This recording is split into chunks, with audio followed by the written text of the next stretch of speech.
Bismillahirrahmanirrahim. Assalamualaikum warahmatullahi wabarakatuh.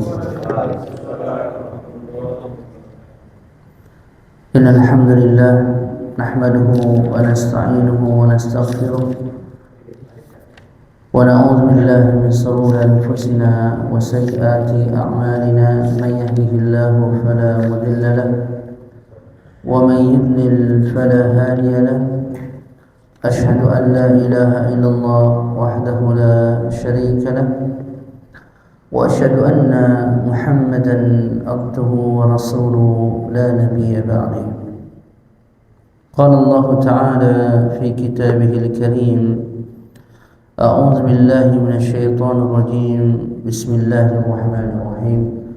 يا أيها الذين آمنوا اتقوا الله حق تقاته ولا تموتن إلا وأنتم مسلمون. وقال عز وجل: يا أيها الناس اتقوا ربكم الذي خلقكم من نفس واحدة وخلق منها زوجها وبث منهما رجالا كثيرا ونساء واتقوا الله الذي تساءلون به والأرحام إن الله كان عليكم رقيبا. وقال عز وجل: يا أيها الذين آمنوا اتقوا الله وقولوا قولا سديدا يصلح لكم أعمالكم ويغفر لكم ذنوبكم ومن يطع الله ورسوله فقد فاز فوزا عظيما. أما بعد. Kita hari ini akan membahas salah satu hadis yang terkait dengan adab kita dilihat dari sisi waktu yang kita miliki. Al-Imam At-Tirmizi membawakan riwayat sampai kepada Nabi sallallahu alaihi wasallam. Al-Imam At-Tirmizi punya kitab namanya kitab Sunan At-Tirmizi atau Jami' At-Tirmizi. Al-Imam At-Tirmizi adalah murid terbaiknya Al-Imam Bukhari. Murid terbaik dari Al-Imam Al-Bukhari. Al-Imam At-Tirmizi dalam kitabnya membawakan sebuah hadis yang diriwayatkan oleh Abu Hurairah radhiyallahu taala anhu pada kitab Az-Zuhud.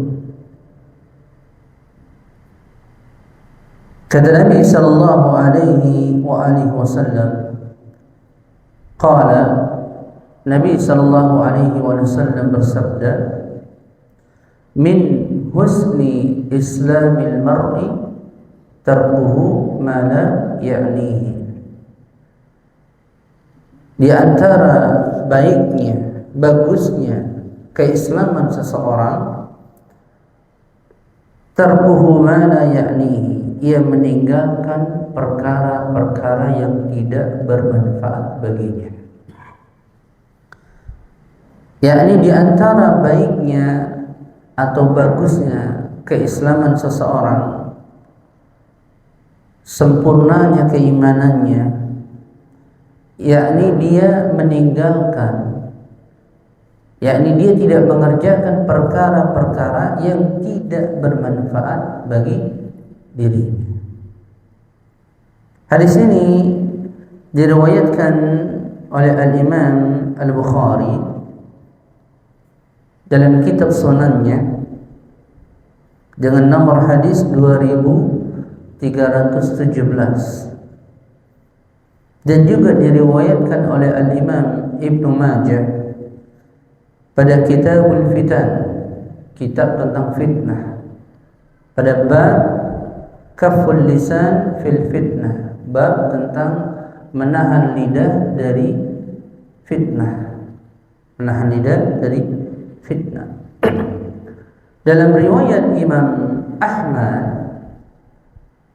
ada lafaz yang berbeda, min husni islamil mar'i, termasuk dari baiknya bagusnya keislaman seseorang, qillatul kalam ma la ya'ni, sedikit berbicara pada apa-apa yang tidak bermanfaat baginya. Dalam riwayat Imam Ahmad. Seperti biasa, saya ingin mengajarkan kepada Bapak, setiap kita membahas hadis, sebelum membahas isinya harus lihat dulu kedudukan hadis tersebut. Maksudnya sahih apa tidak? Ya. Al-Imam At-Tirmidzi setelah membawakan hadis ini, kata Al-Imam At-Tirmidzi, hadisun gharib. Hadis ini hadis yang gharib. Makna hadis yang gharib adalah Al-Imam At-Tirmidzi melemahkan hadis ini. Al-Imam At-Tirmidzi melemahkan hadis ini, hadis yang gharib. Ya. Artinya lemah. Kenapa lemah? Karena ada seorang perawi di dalam sanadnya yang bernama Qurrah bin Abdurrahman bin Haywain. Ada seorang rawi yang bernama Qurrah bin Abdurrahman al-Haywain, yang itu kebanyakan para ulama melemahkannya, meskipun sebagian ada yang mensikohkannya. Gitu. Kemudian dari jalur yang kedua, ini tadi dari jalur Abu Hurairah. Dari jalur yang kedua dari Ali bin Husain bin Abi Thalib. Ali bin Husain bin Ali bin Abi Thalib. Ini jalur yang kedua dari hadis ini. Tetapi para ulama menghukuminya dengan mursal. Hadisnya hadis mursal. Apa itu hadis mursal? Ada yang tahu nggak hadis mursal apa?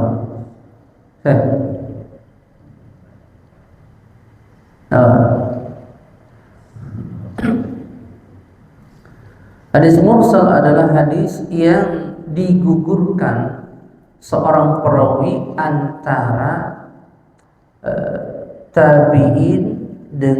antara tabi'in dan Rasulullah, yaitu ada sahabat atau selain sahabat yang digugurkan. Namanya mursal karena tabi'in tidak bertemu dengan Nabi. Ali bin Husain namanya Zainal Abidin. Ini salah seorang tabi'in. Dia tidak bertemu dengan sahabat Nabi. Maka para ulama menghukumi hadis tersebut dengan hadis yang mursal. Hadis mursal dimasukkan dalam kategori hadis yang dhaif. Hadis mursal dimasukkan dalam kategori hadis yang dhaif. Ini riwayat yang kedua. Riwayat yang ketiga diriwayatkan oleh Al-Imam Ahmad, tapi sanadnya juga bermasalah. Ada namanya Abdullah bin Umar Al-Umari. Abdullah bin Umar Al-Umari ini dilemahkan oleh para ulama. Sehingga dari tiga jalan ini, perhatikan ya, dari tiga jalan ini yang kelemahannya rata-rata nggak begitu berat. Yang pertama Qurrah bin Abdurrahman dhaif dari sisi hafalan. Yang kedua mursal, terputusnya rawi antara Ali bin Husain dengan Nabi sallallahu alaihi wasallam. Yang ketiga Abdullah bin Umar Al-Umari, ini bukan sahabat ya. Ini bukan sahabat, namanya sama tapi ada Al-Umariyah. Dhaif. Maka Al-Imam An-Nawawi mencantumkan hadis ini dalam kitab Arba'in An-Nawawi. Setelah membawakan hadis ini, Al-Imam An-Nawawi mengatakan hadisun hasan. Hadisnya hasan. Ya, hasan itu apa? Hadis yang kedudukannya di bawah hadis yang sahih. Jadi hadis yang dipakai untuk hujjah itu ada dua, ada hasan, ada sahih. Sahih yang paling tinggi. Ini kalau bicara hadis. Sahih, hadis itu dikatakan sahih jika terpenuhi padanya 5 syarat. Ya, jika terpenuhi padanya 5 syarat. Syarat yang pertama, sanadnya muttasil, bersambung sanadnya, enggak boleh terputus seperti ini tadi mursal, terputus sanadnya.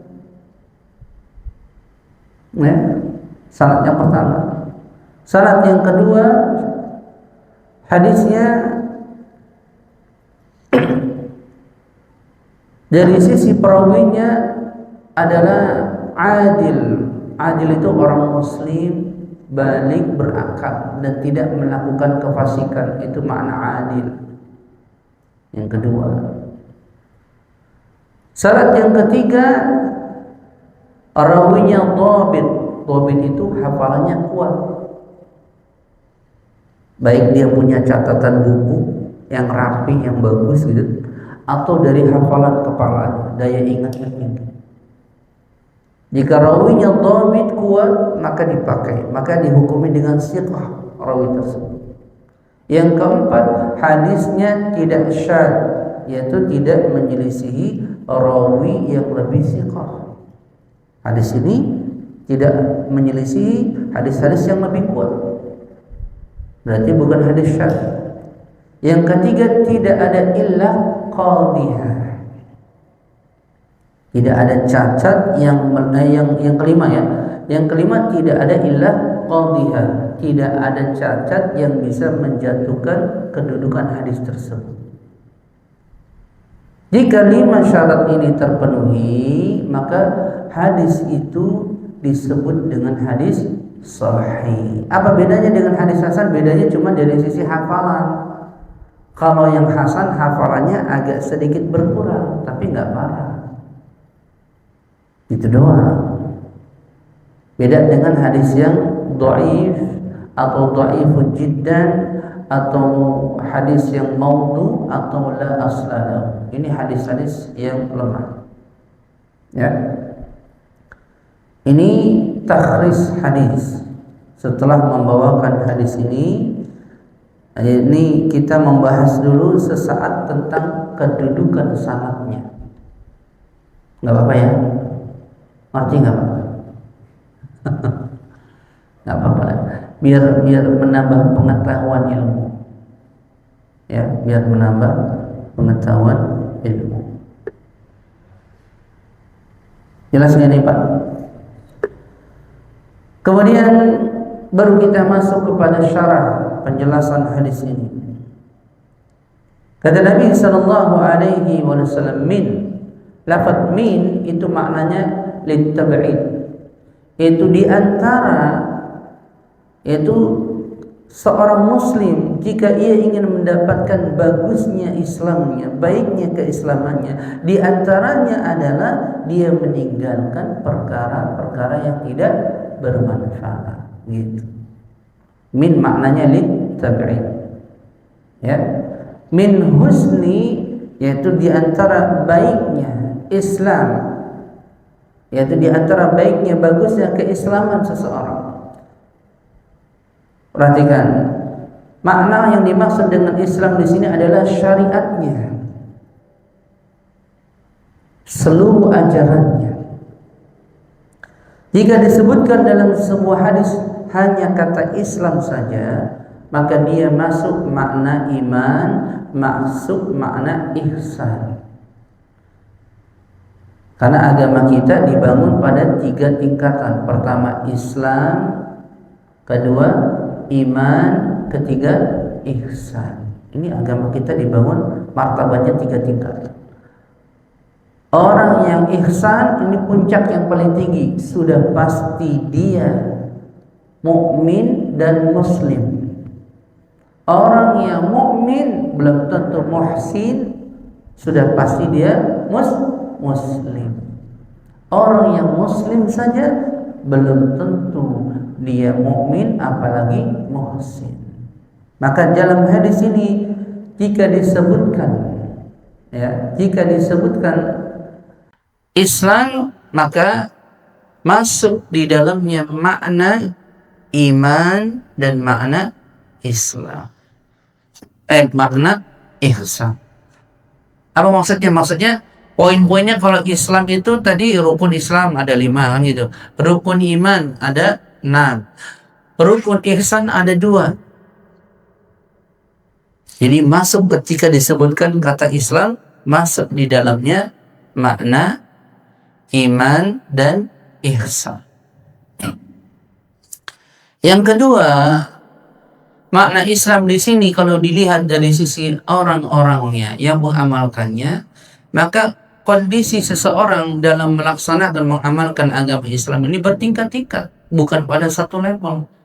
Ada keimanannya yang sempurna, ada keimanannya yang pas-pasan. Kalau diistilahkan dalam hadis ini adalah mutlaqul Islam. Ada namanya husnul Islam. Mutlaqul Islam itu apa? Orang dikatakan orang Islam doang. Apa patokannya dikatakan dia orang Islam? Kalau mengucapkan syahadat toh. Tapi belum sholat. Itu maksudnya kemana larinya? Larinya ke muslim, baru muslim doang, baru KTP-nya. Itu namanya mutlaqul Islam. Ya. Tidak dimaksudkan yang dibahas di sini adalah yang mutlaqul Islam. Kalau orang masuk Islam cuma baca syahadat, belum dapat apa-apa. Cuman baru diharamkan dia dibunuh, diambil hartanya baru gitu doang. Ya. Ketika dia mengucapkan syahadat toh. Yang dimaksud di sini adalah husnul Islam, bagusnya keislaman seseorang. yakni jika ia ingin mendapatkan baiknya, bagusnya keislaman seseorang, maka dia menegakkan, mengamalkan seluruh syariat Islam, dari Islam, iman, dan ihsan. Itu maksudnya. Jika dia menegakkan 3 martabat ini, maka baiklah, sempurnalah keislamannya. Paham ya?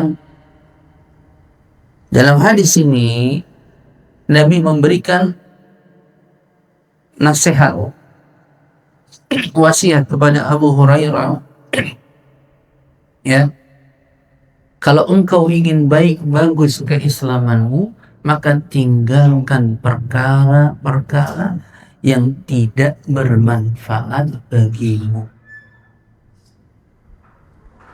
Hadisnya simpel tapi maknanya dalam. Ya, hadisnya simpel tapi maknanya dalam.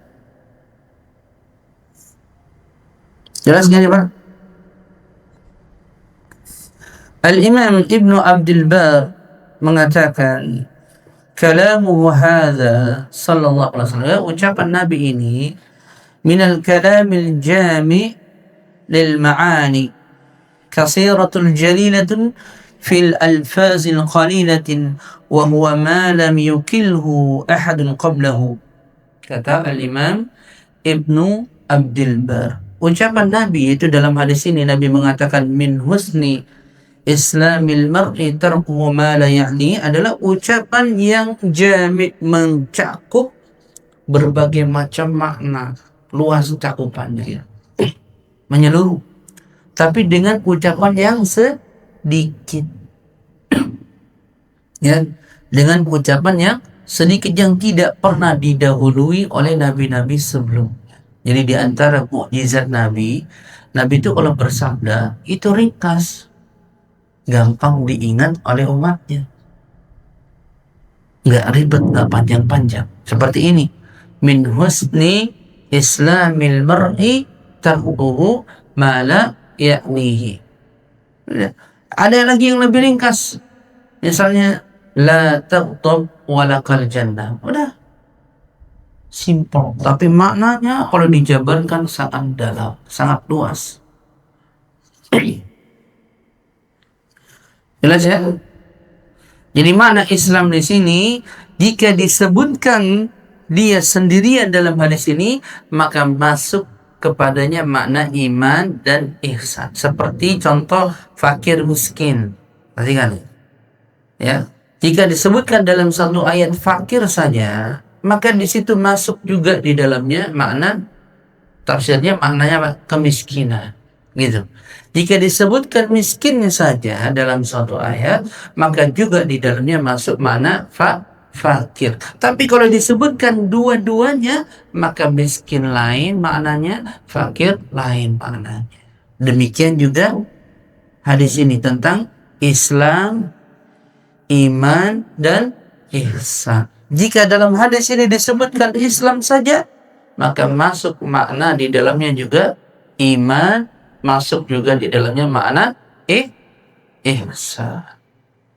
Begitu. Itu cara menafsirkan para ulama. Ya, jelas ini Pak. Kemudian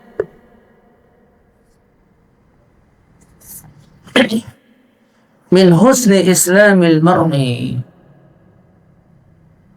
yakni termasuk bagusnya keislaman seseorang tarkuhu ma la ya'nihi, dia meninggalkan apa-apa yang tidak bermanfaat baginya. Apa yang dimaksud dengan ya'nihi? Apa yang dimaksud dengan ya'nihi? Dijelaskan oleh para ulama, ma tata'allaqu bil inayati al-maqsud wa talab, yaitu yang dimaksud dengan inayah adalah terkait dengan perhatiannya, curahannya, fokusnya, yaitu dia tujuannya yang dia mau capai. Yaknihi termasuk adalah segala sesuatu yang di situ menjadi curahan pikiran dia di situ, perhatian dia di situ. Seperti orang mau beli rumah, kan segala sesuatu pikirannya akan tertuju ke situ kan itu, bagaimana ngumpulin duit kan itu, bagaimana nanti setelah dapat duit nanti mau cari rumah kan itu. Fokusnya ke situ aja putarannya. Jadi yakni adalah segala sesuatu yang terkait dengan apa yang ada di pikiran, yang fokus utama dia. Kalau diterjemahkan dalam bahasa Indonesia, pada perkara-perkara yang bermanfaat. Pada perkara-perkara yang bermanfaat. Yang di situ masuk dalam perkara dunia, juga masuk dalam perkara agama. Jadi mala yaknihi, termasuk bagusnya, baiknya keislaman seseorang adalah dia meninggalkan perkara-perkara yang tidak bermanfaat dari perkara duniawinya dan juga lebih-lebih dari perkara ukhrawinya. Maka kalau dia meninggalkan perkara-perkara yang tidak bermanfaat bagi dunia dan akhiratnya, maka sempurna keimanannya.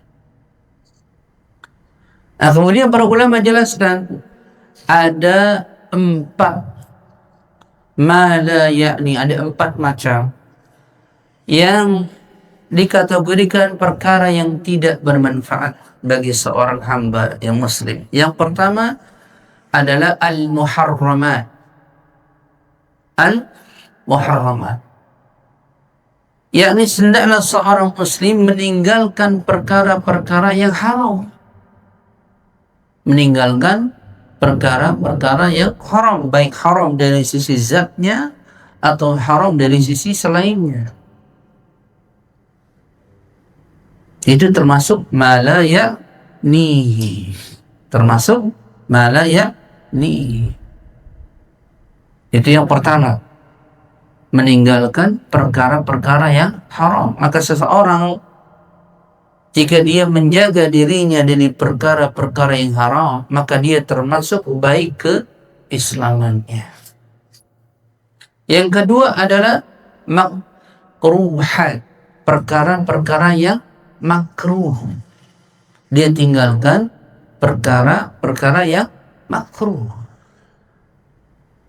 Contoh dalam sholat banyak perkara yang makruh kan, nggak boleh orang mual, nggak boleh orang sholat misalnya baunya bau bawang, itu kan makruh, ya. Maka ditinggalkan meskipun tidak sampai derajat keharaman. Tapi seorang muslim ketika sudah dilarang oleh Nabi, meskipun cuma makruh, tetap hendaklah dia tinggalkan. Kemudian perkara yang ketiga adalah al-mushtabihat, mutasyabih, perkara-perkara yang subhat. Jika seseorang terjatuh pada keraguan dalam suatu perkara, dia bingung ini boleh apa tidak, ini halal apa haram, gitu. Ini bagus apa enggak, belum ngerti hukumnya. Maka dianjurkan dia tinggalkan perkara tersebut sampai hukumnya jelas sebagainya. Itu perkara syubhat. Dianjurkan jika dia belum mengerti dalam perkara-perkara tersebut, maka dia tinggalkan. Yang penting, ya, syubhat. Kata Nabi SAW dari hadis Nu'man bin Bashir, hadis ini sahih, innal halalu bayyin wa innal haram bayyin wa bainahuma umurun mushtabihatun. Faman ittaqa subha faqad istabra'a li dinihi wa 'irdihi. Kata Nabi SAW, sesungguhnya yang haram itu jelas. Haram itu jelas, kita tahu. Yang haram-haram itu tahu. Babi misalnya, zina yang jelas. Judi, khamar itu jelas. Wa innal halalu bayyin, yang halal pun juga jelas. Menikah jelas. Punya anak dari pernikahan itu halal. Mencari nafkah dengan cara yang halal, tidak menipu pun jelas. Kemudian kata Nabi, wa bainahuma umurun mushtabihatun, dan di antara halal dan haram ada perkara-perkara yang mushtabihat, yang nggak jelas mana yang halal, mana yang haram. Maka kata Nabi, faqad istabra'a, faqad, barang siapa yang terjatuh atau barang siapa yang menjaga dirinya dari perkara subhat, maka sungguh dia telah menjaga dirinya dari perkara-perkara dari agamanya dan kehormatannya. Ini poin yang keberapa tuh? Yang ketiga. Jadi makna mala yaknihi, dari perkara-perkara yang tidak bermanfaat. Yang keempat, ini yang terakhir, adalah dalam perkara-perkara yang mubah, tapi dia berlebih-lebihan. Apa perkara yang mubah? Contoh, orang makannya berlebih-lebihan. Minumnya berlebih-lebihan. Ya. Maka ini jika berlebihi dari kadar batasannya, maka dia akan mengerjakan perkara-perkara yang tidak bermanfaat. Sehingga kata para ulama, ada 4 perkara yang dapat atau bisa mematikan hati. Lihat nih, kalau orang bisa mati hatinya, maksudnya apa? Tidak adanya keimanan kepada Allah, lambat tahun lama-lama malas ibadah. Ada 4 perkara kata para ulama. Yang pertama adalah fudulut ta'am, berlebih-lebihan dalam perkara makan. Berlebih-lebihan dalam perkara makan. Bukan tidak boleh kenyang. Nabi sesekali kenyang. Nabi pernah kenyang, tapi jarang sekali kenyang. Sesekali. Ya. Tapi ukuran orang dikatakan makan normal hanya, kata para ulama, cukup menegakkan pinggang tulang. Kalau dia sudah tegak, sudah puasa lanjut makan lagi. Ya. Maka fudulut ta'am, berlebih-lebihan dalam makan, udah kenyang, masih kurang, makan lagi, itu akan memberatkan dia dalam beribadah. Nanti bawaannya kan jadi susah. Maka cukup makan seala kadari untuk menegakkan tulangnya. Begitu. Karena orang yang berlebih-lebihan dari sisi makanan, umumnya malas ibadahnya, benar tidak? Meskipun nggak semuanya nih, umumnya kebanyakan malas.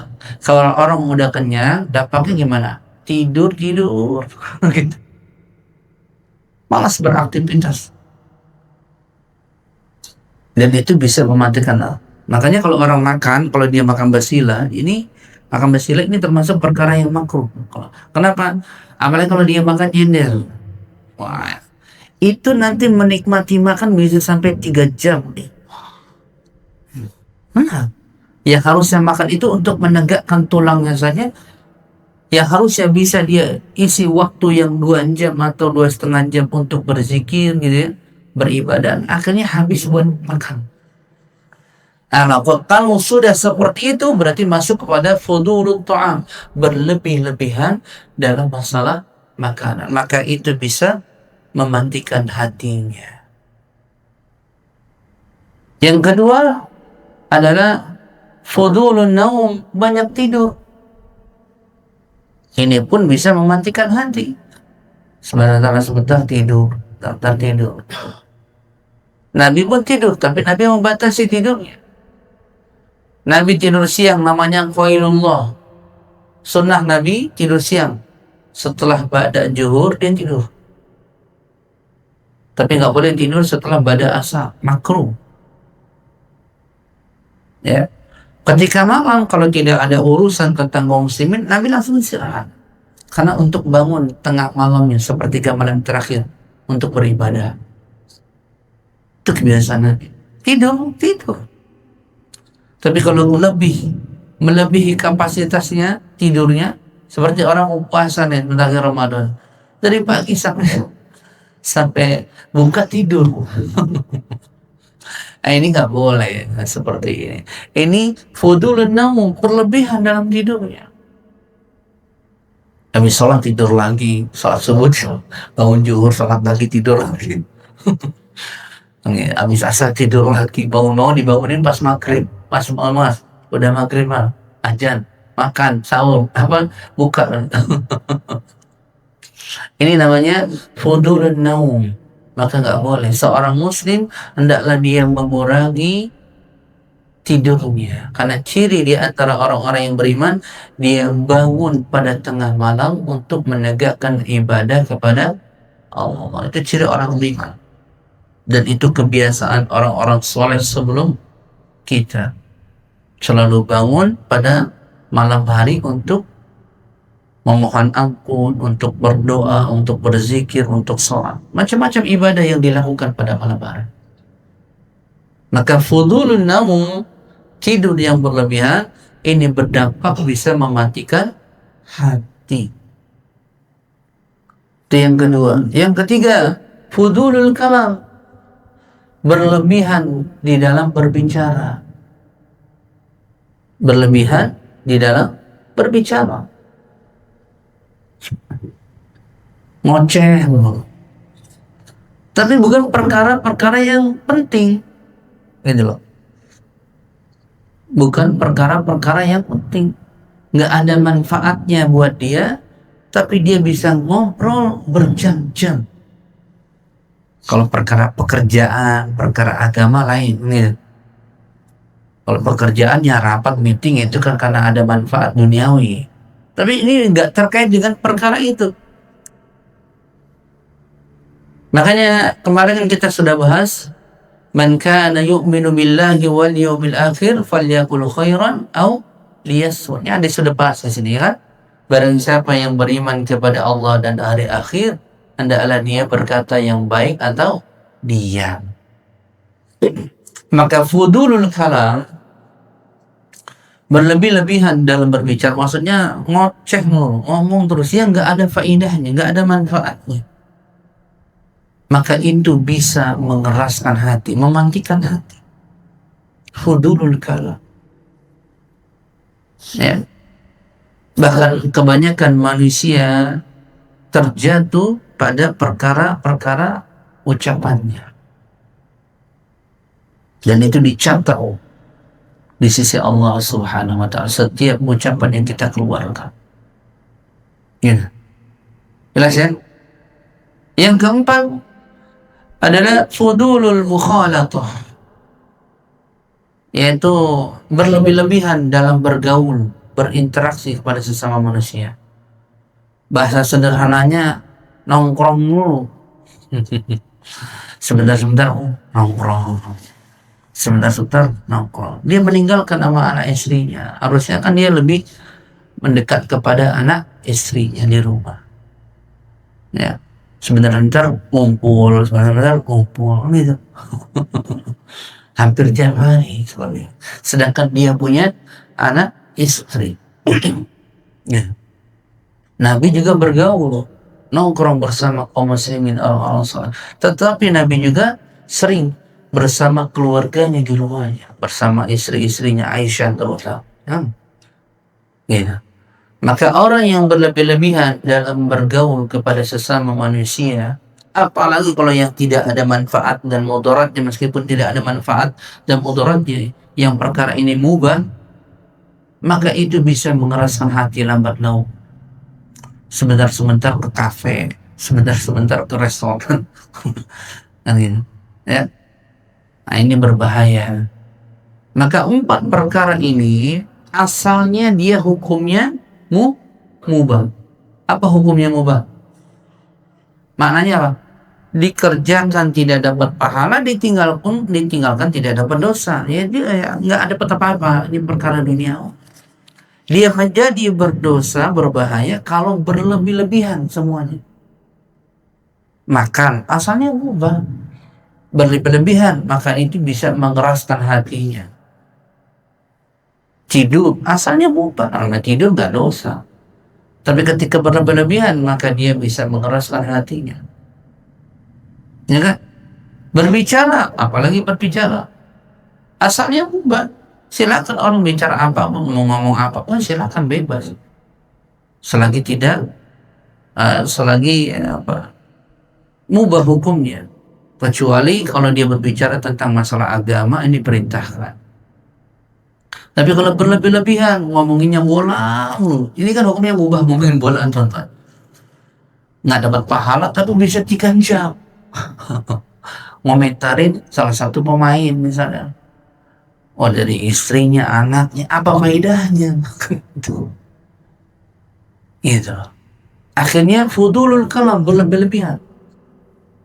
Yang keempat tadi apa? Bergaul asalnya dibolehkan. Tapi ketika sebentar-sebentar nongkrong sama kawan, sebentar-sebentar nongkrong sama kawan, nah ini berbahaya.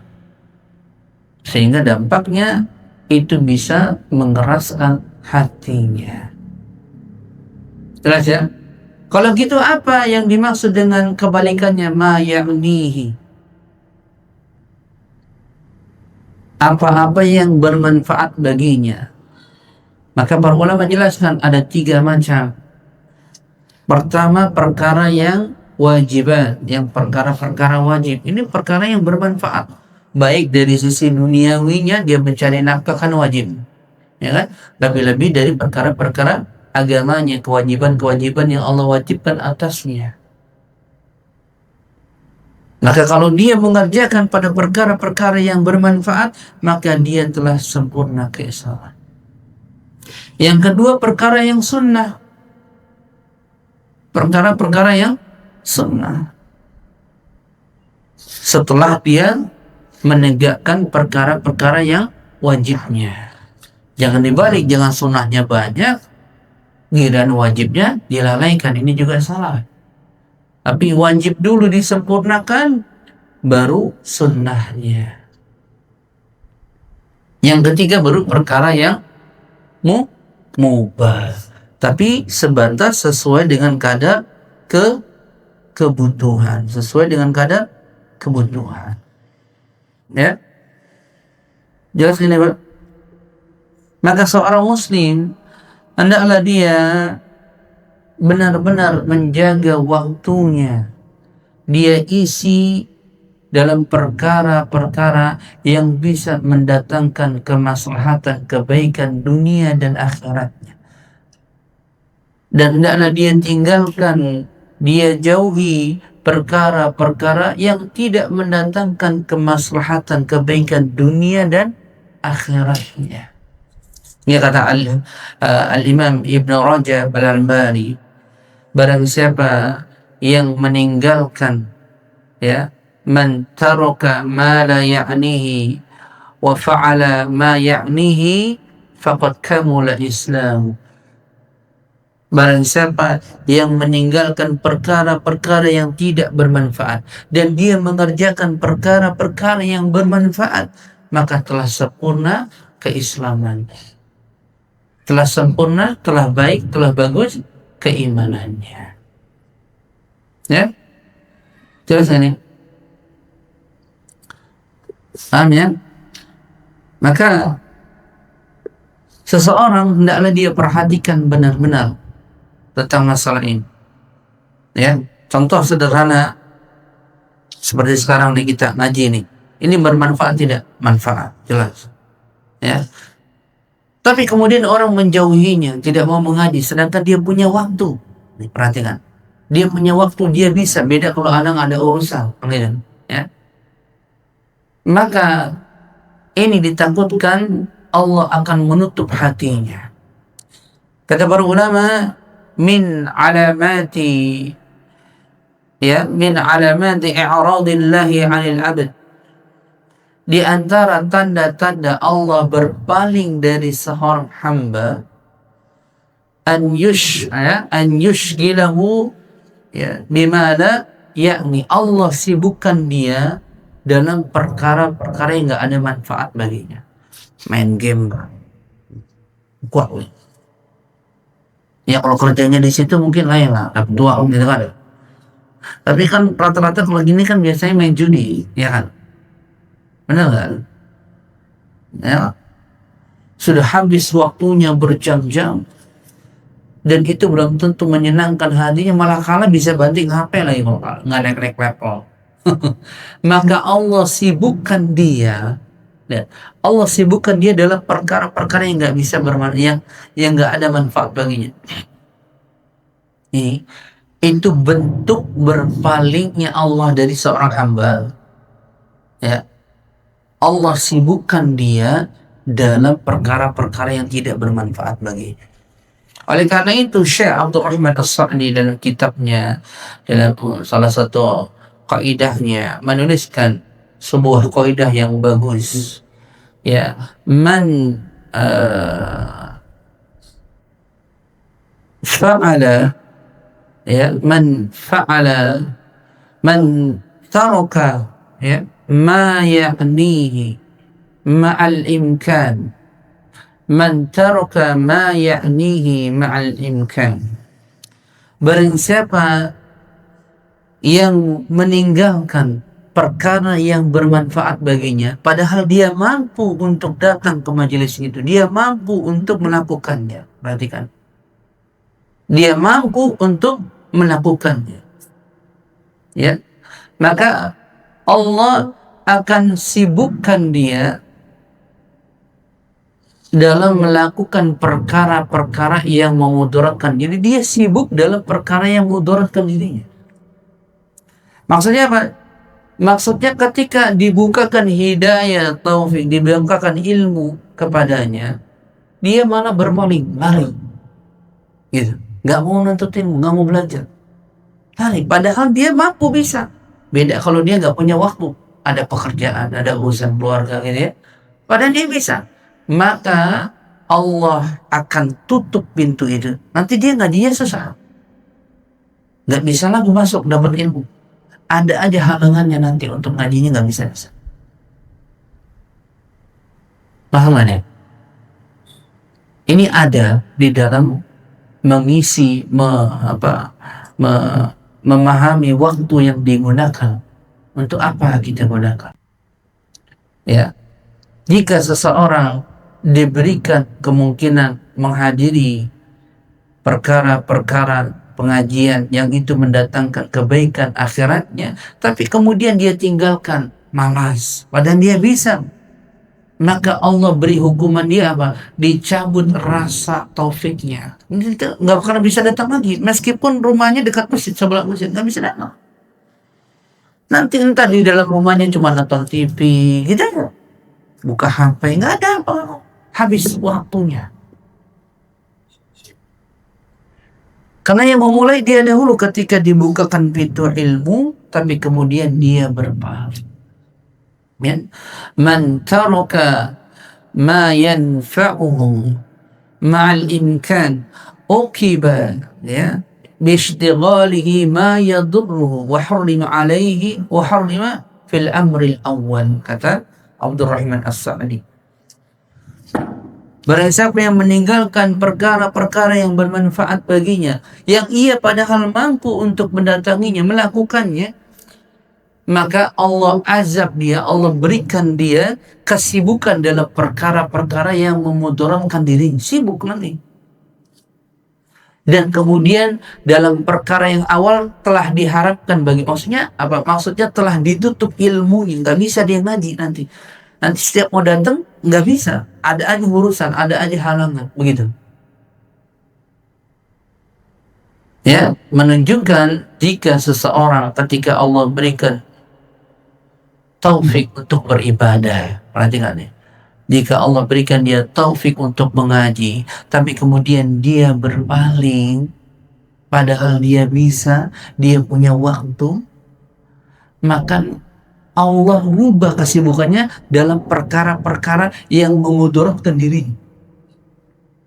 Nah, ini musibah hari berat. Kalau sudah seperti itu, maka habis waktunya kadang-kadang dalam perkara-perkara yang gak ada manfaat sama sekali. Nonton TV aja. Kan gitu. Kecuali yang ditonton ceramah, enak kan ya. Tapi nontonnya gak manfaat. Hadis waktu. Maka hadis ini menunjukkan kepada kita, hendaklah kita memperhatikan waktu yang kita gunakan itu untuk apa. Itu kesimpulannya. Hendaklah kita perhatikan waktu yang kita gunakan, kita isi waktu itu untuk apa. Apakah untuk perkara-perkara yang bisa bermanfaat untuk dunia dan akhirat kita? Atau malah kebalikannya, kita gunakan waktu kita untuk perkara yang sia-sia, yang gak ada manfaat, bahkan yang perkara yang bisa mendatangkan kemudaratan dunia dan akhirat kita.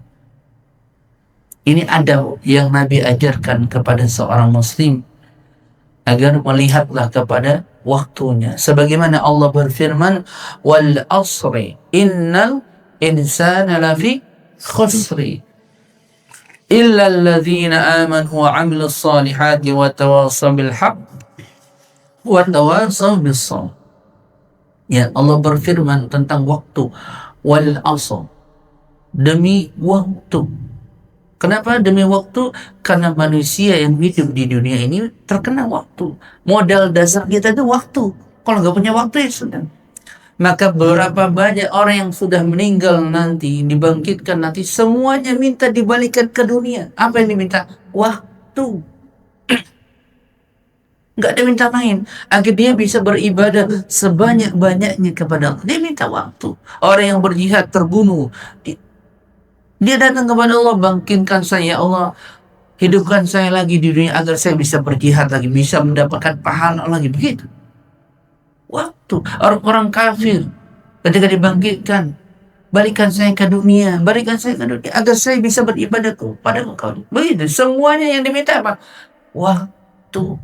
Maka kata Allah, wal asr, demi waktu, innal insana lafi khusr, sesungguhnya al-insan, manusia, kebanyakan manusia, lafi khusr, ada lam.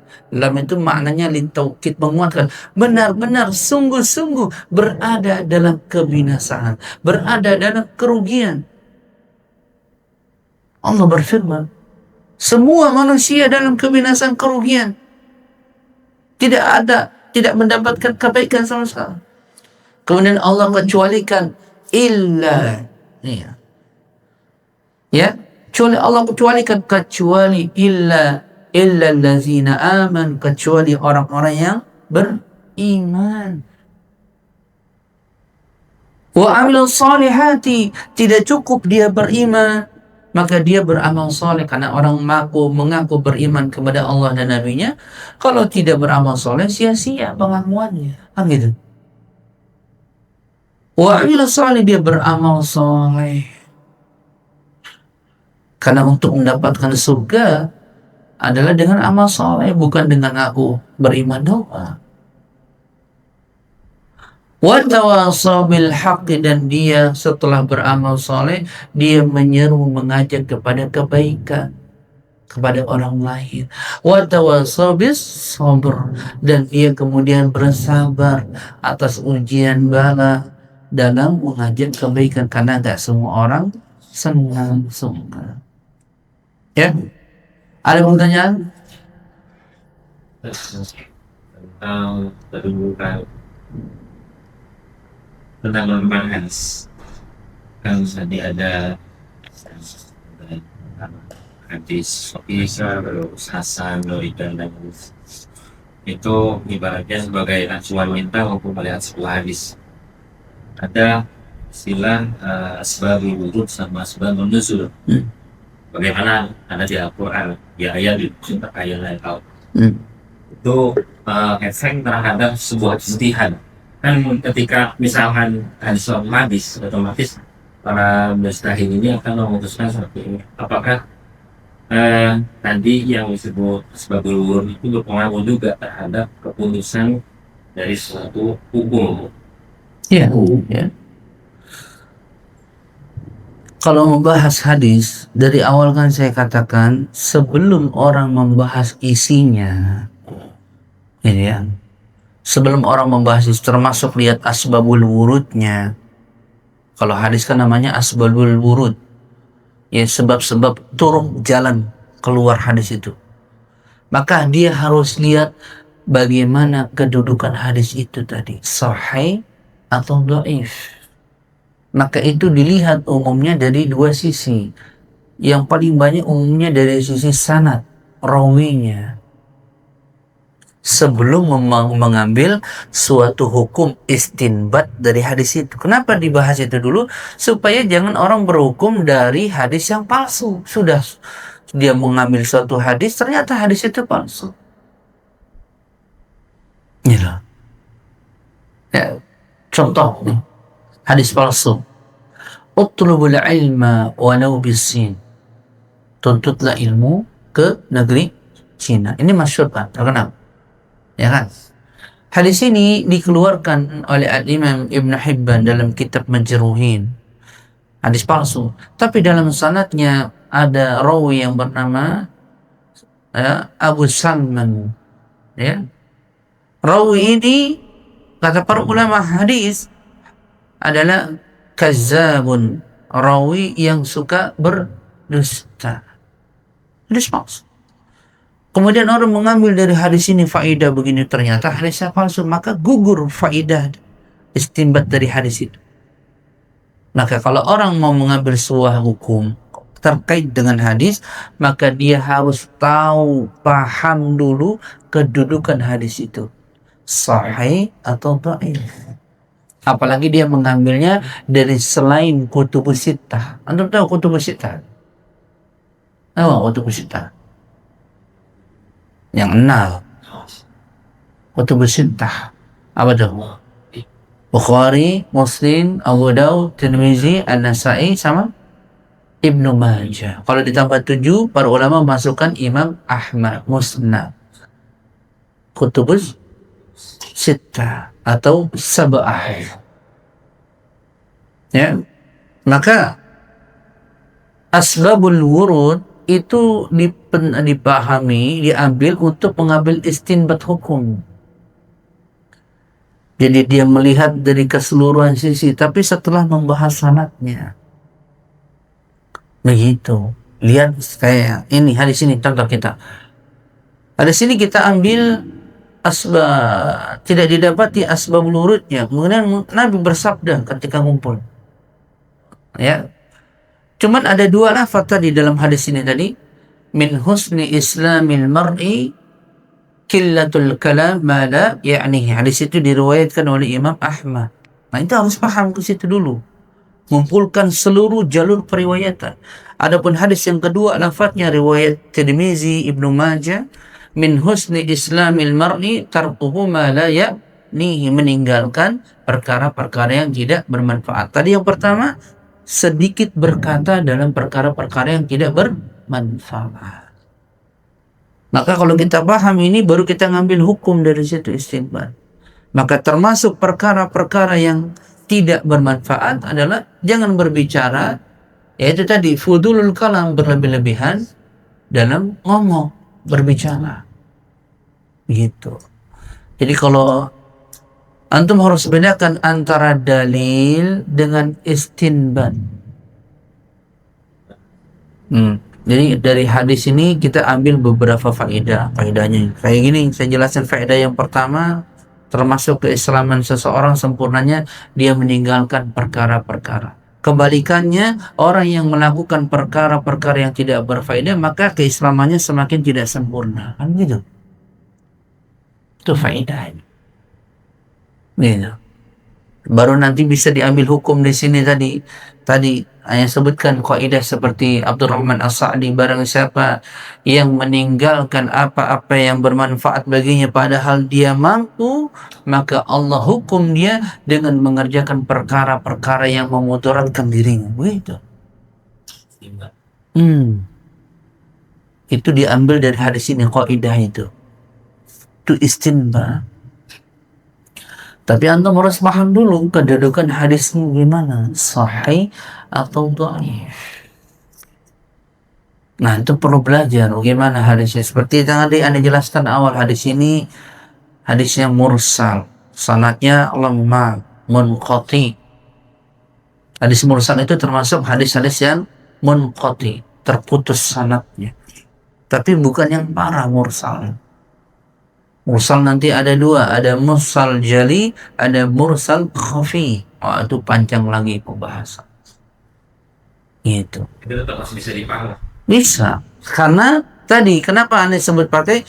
Karena ada 3 periwayat. Jadi ada 3 turuk asbabul wurud, ada 3 jalan. Kalau cuma 1 jalan saja, maka dia lemah. Tapi ketika ada 3 orang, sederhananya, ada 3 orang yang ngomong si A, ini begini, gini. Ngomong si B, begini. Meskipun misalnya 1, 2, 3 ini ada kelemahan, itu kadang-kadang ngomongnya, kadang-kadang susah dipegang, ini kadang-kadang begini. Tapi nggak berat, bukan tukang dusta, bukan bohong gitu. Maka kemungkinan bisa nggak dipercaya 3 orang? Benar. Maka tadi dihukumi oleh para ulama apa? Hasan. Hadisnya hasan. Hasan itu ada 2. Ada hasan li zatihi, ada hasan li ghairihi. Yang dimaksud di sini hasan li ghairihi. Asalnya hadis itu dhaif, tapi dikuatkan dari 2 rawi yang lain sehingga terangkat dia menjadi hasan li ghairihi. Begitu caranya. Itu jelas nanti. Ini ketinggian buat yang lain. Kalau dekannya susah. Ya nggak apa-apa. Ada lagi yang lain? Cukup ya? Paham ya apa yang saya sampaikan? Ini selingan aja nih, menyemangati. Baru nanti insya Allah pertemuan berikutnya kita baru bahas sholat Jumat berdasarkan urutan fikih mazhab Syafi'i. Sholat Jumat bagaimana syaratnya, rukun-rukunnya. Ini penting. Ini intermezzo hadis ini supaya kita bisa bersemangat. Hendaklah seseorang mengisi waktunya dalam perkara-perkara yang bisa mendatangkan kemanfaatan, kebaikan, baik dari perkara dunia dan juga perkara akhirat. Dan dia meninggalkan pada perkara-perkara yang bisa atau yang tidak bermanfaat baginya dalam perkara dunia ataupun dalam perkara akhirat. Itu saja sebetulnya poin yang penting pada hadis ini. Gitu. Ini saja. Baru Anda jabarkan tadi yang 4 perkara ma la ya'nihi tadi, yang 3 perkara ya'nihi, kan gitu. Ini yang harus dipahami. 4 perkara itu apa? Fudul, misalnya muharramat, makruhat, mushtabihat, fudulul mubahat, itu 4 perkara. Begitu. Ya, cukup ya. Kita sambung lagi insyaallah. Kita tutup kafarat majelis. Subhanaka Allahumma wa bihamdika asyhadu an la ilaha illa anta astaghfiruka wa atubu ilaik. Wassalamualaikum warahmatullahi wabarakatuh.